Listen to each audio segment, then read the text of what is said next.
Alderneys Key FM. And now we are going to speak to the President, William Tate. Good morning to you, William. Good morning, Dougal, and good morning to everybody who's listening. How are you? Same as yesterday, Dougal. Fantastic. Good. That's what we like to hear. So, as you say, you may have caught Dr. Sally was speaking just earlier. Yeah. Well, I have to say, most of my work has been done. So it's going to be, hopefully, a short one this morning. But I think, I'll start as I always do with an update on the medical position. The total number of positive cases of COVID-19 has risen to 97. 811 tests have been carried out and 665 have been returned as negative. Another 49 test results are awaited. There has still not been any positive cases identified in Alderney, which has just been confirmed by Dr. Sally. The focus of the effort to deal with the cases in Guernsey is in three areas.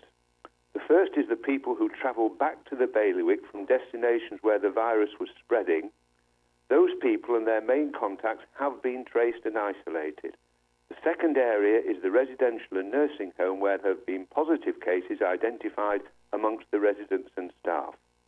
The third area is the long-free general practice surgery in Guernsey, where a number of people connected with the surgery and patients of the surgery have been tested. So that's the position in Guernsey, and it's Friday, it's the end of another week, and we are still, thankfully, without a positive test. But there is no room for complacency. The weather this weekend looks set fair, and there'll be lots of us who would love to take advantage doing the sorts of things we might have been doing at this time last year. And that will happen again in the future. We know that.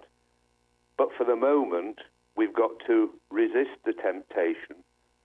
We've got to realise that the enemy may still be at the door, and difficult as it is for all of us, we have to put our health and the health of our community first.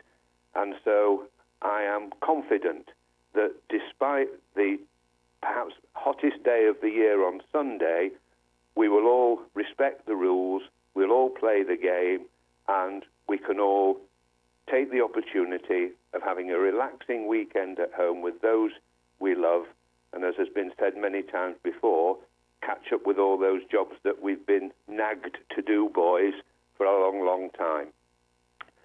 Now, you've already heard perhaps this morning that Hannah has had to change the arrangements for Jean's stores, and she has posted a message, and I think it's important that I read it to you because it will give you a sense of just how hard our supermarkets are working to keep us all well fed.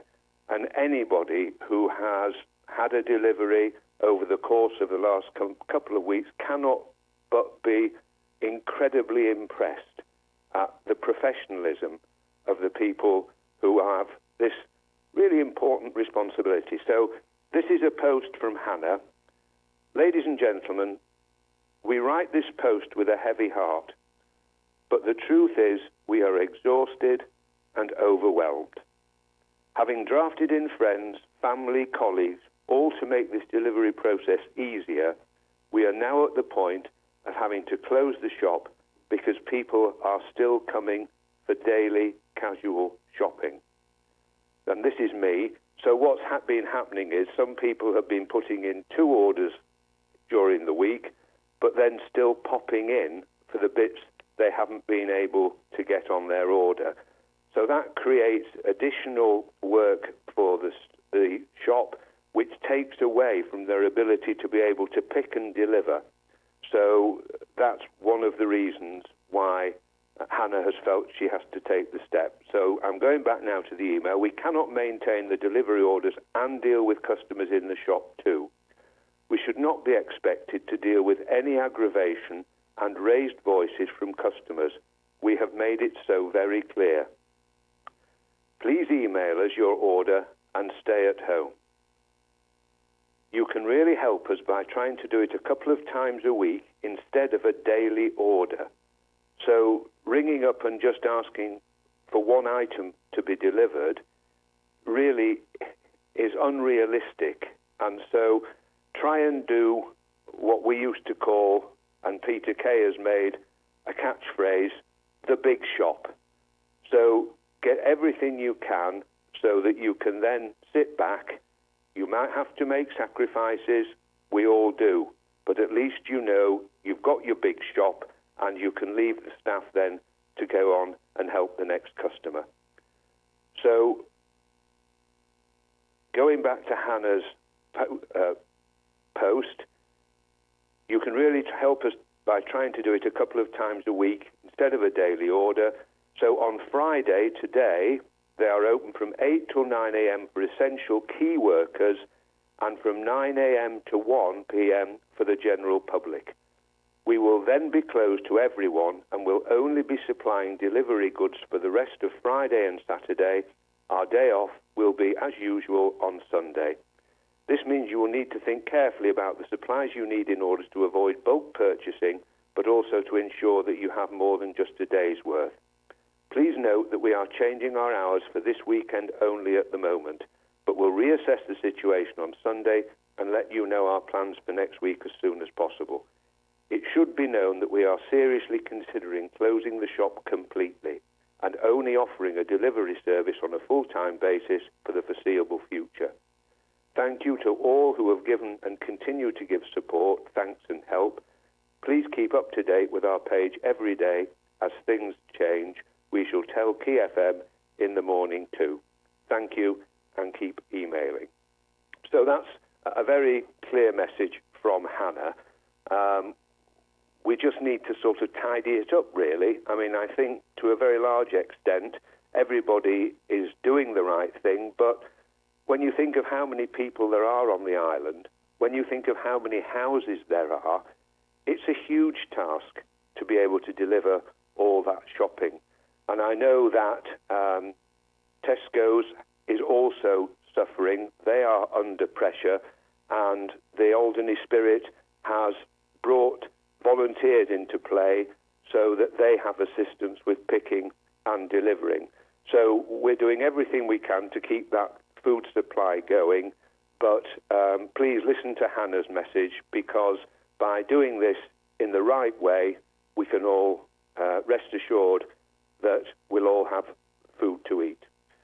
Now, I'd like to move on to talk a little bit about the way we are all managing to stick to the restrictions during the period in which everyone refers to as a lockdown. It's bound to be difficult for us all to adjust to a life where the normal freedoms we respect and value are no longer here. And whilst it's becoming increasingly apparent that in the main we've all changed our habits and understood the message, but there are still some areas where we need to see an improvement. Now, it was reported yesterday that a number of young people had been seen out and about. Now, we all recognise that when you are young, you have a very different approach to life.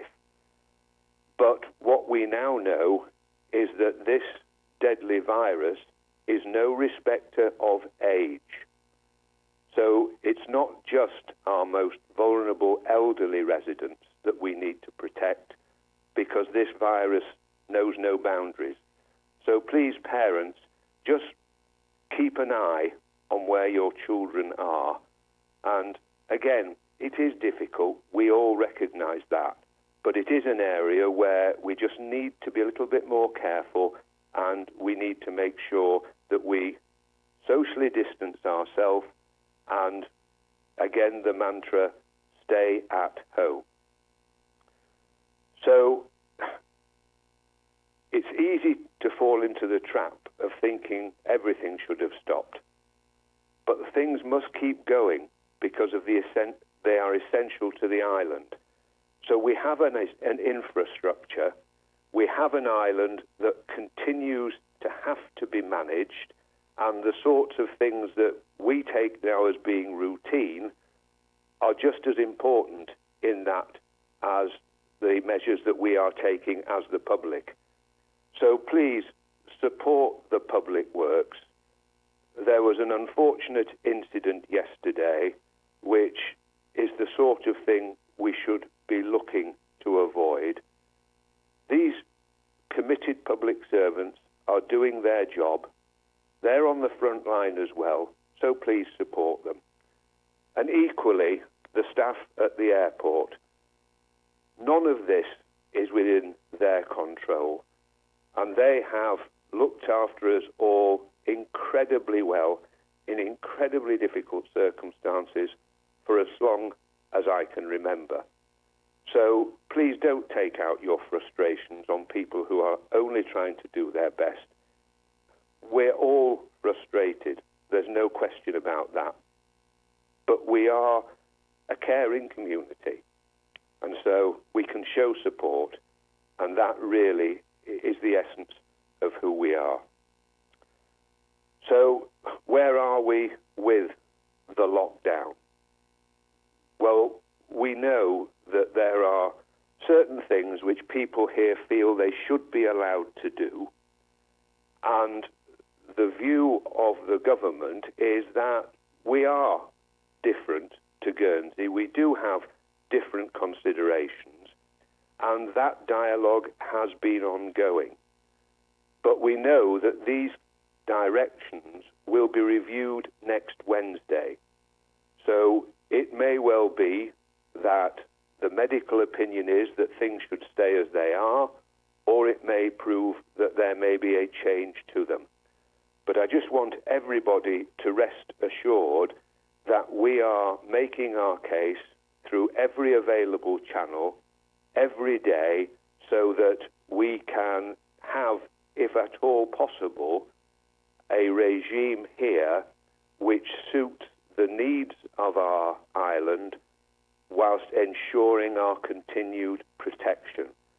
So we'll know better on Wednesday, and then we will assess the position again.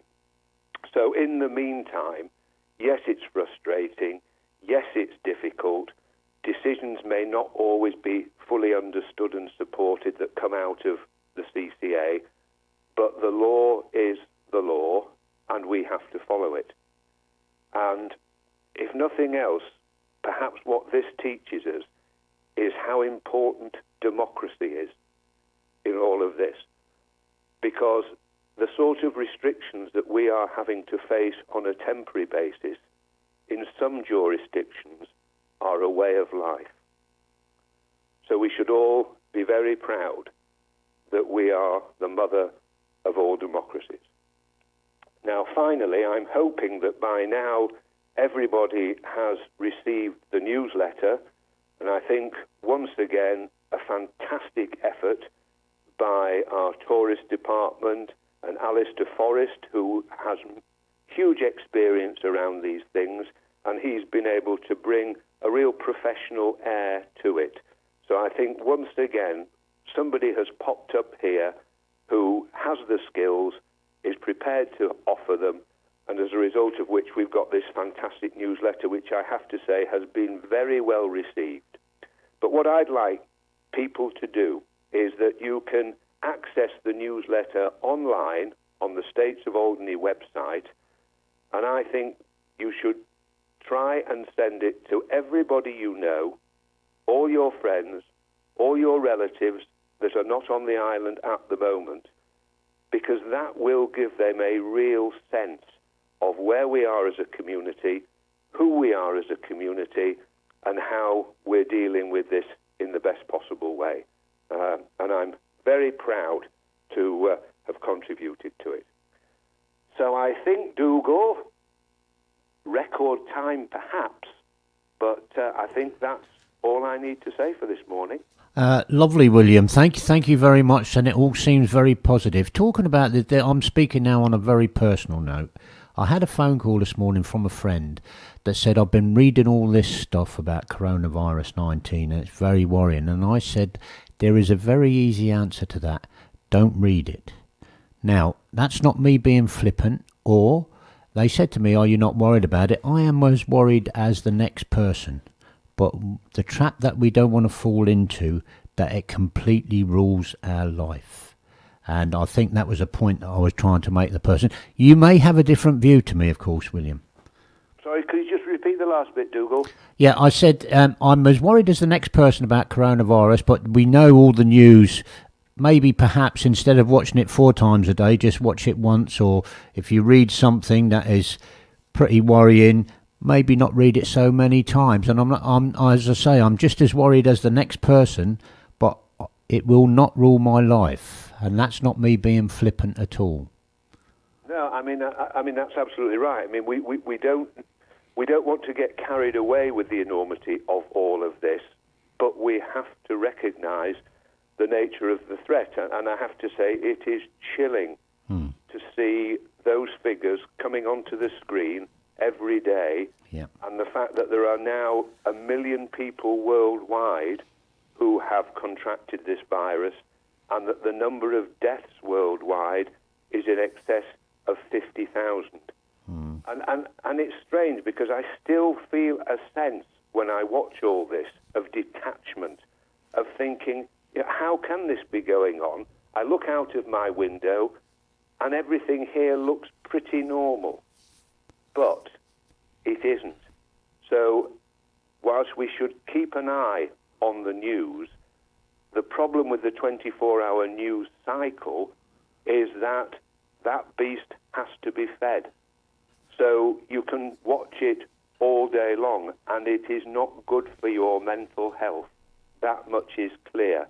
So I would say, look at things which give you a positive sense of all of this. Do those things which make you feel better about yourself and about the world. Because in the end, we will come through this. We will come through stronger. We will have learned lessons which perhaps have been forgotten about kindness, compassion, caring for others, and not always putting ourselves first.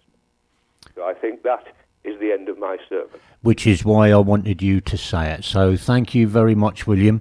And now, it is, of course, coming up to the weekend, so we hope you're going to get a couple of days off. Well, I'm touching wood here as we speak, Dougal, and as usual, if there is anything overnight, then I can go on to Christian's programme in the morning, and then if there were to be something on Sunday, I know that you will either be there or you will open up the radio station and we can do it as quickly. We can go live, indeed we can. So, yeah, I'd like to say we could all have a weekend off, but you know what? I think that's unfortunately not going to happen. It's not going to happen, no. But we'll keep going, and we are still, as Sally said, committed, energetic, and the fight goes on. Unlike Mags and I, who should be committed. Well, you know what? I'm not saying that, but you haven't had a good week, have you? To be honest, I mean, the pressure's telling, I can see that. To be honest, it feels the same as it always does. But and I've had a further disappointment of not winning the competition yet again. I'm afraid that's the luck of the draw. Yeah. Can I just, one final thing, can I just say a big thank you to Sabrina Wishart? She knows why, and tell her I'm going to pass on her offer of her bath routine. Oh, That's what I need to say. Sabrina. Okay then. Well, thank you very much, William, and we'll speak to you again, we hope, on Monday. Okay, so have a peaceful weekend, everybody. Stay safe, stay indoors other than your exercise, and we'll pick this up again, hopefully on Monday morning. Lovely. Thank you very much. Thanks, bye. Bye. Alderneys Key FM.